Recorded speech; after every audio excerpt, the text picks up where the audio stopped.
of like, you know what? When you walk out of a classroom, when you end the day, you're like, hey, where was I today?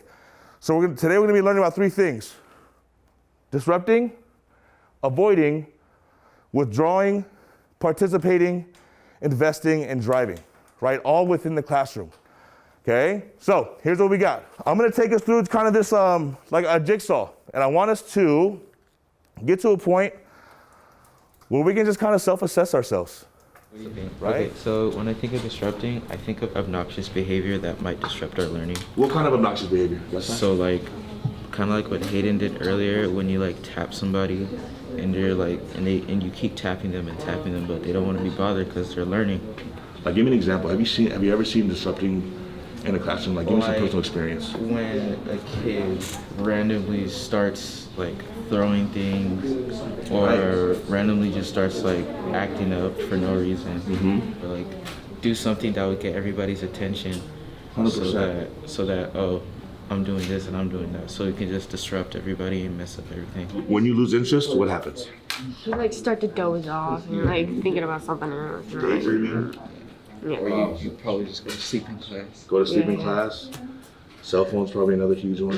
Good. What do you think the difference is between avoiding and withdrawing? Avoiding for me is like purposely avoiding, losing interest. Yeah. It's just like I don't feel like doing it. Right. Investing looks Raising your like hand. participating. Actively participating. Actively participating. Taking notes. Taking notes. Good notes. Feeling like what you're learning is important. Why is that like vital? Because then they'll be interested to you. Good. And not only interesting, but like you'll be more engaged. You'll be like. You'll enjoy it more. One more time. You'll enjoy more. You'll enjoy it more. Good. What else? Right. So according to what we see here, driving is setting goals, seeking feedback, driving your learning, and tracking your progress. Right. How would you do that? How can you ensure that you're driving your learning? By doing the most you can to learn.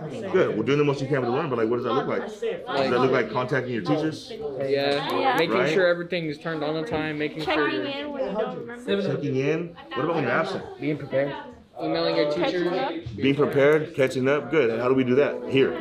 by doing what you need to do. What needs to be Yeah, done. but like when you're absent, where would I tell you to go? To Canvas. Canvas, right? Everything's on Canvas, right? Right. And then the last one that we talked about was like self-assessing. What is that? What does self-assessing mean? Where you're at, like as Seeing where you're at. a Good. learner, how much you know. Perfect. That doesn't have to be like a test, right? That can be you just kind of reflecting, just taking a step back. How well do I know this? What do I need Perfect. to learn? Well, we're going to go back to our home group. So you're going to go back to the table you first started at. When you get there, ladies and gentlemen, we're going to talk and discuss with our table group everything that we found out, everything that we learned. Avoiding, is that like doing like the total opposite of what you're of what you're supposed to be doing? I think the Meaning- opposite of that. Like you're avoiding any kind of work. Like you're avoiding what you're So like the falling in line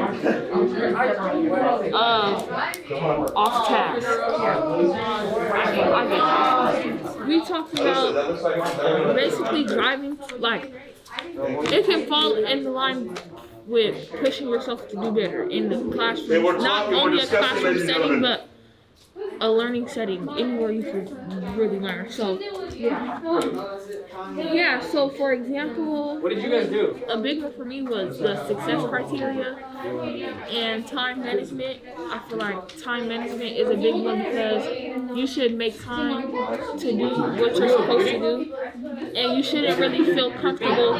You shouldn't really feel comfortable turning in your work like late just because you have the option to. Like you shouldn't set yourself to do that. That's like it could set yourself up for failure because of the fact that you turning in work, like say for instance like a month later and stuff, you're falling back on a lot of things. So time management is really a big one for me. Time management and the success criteria, because if you could leave the classroom knowing that you accomplished and you could put a check by the success criteria, that's a big one. Good.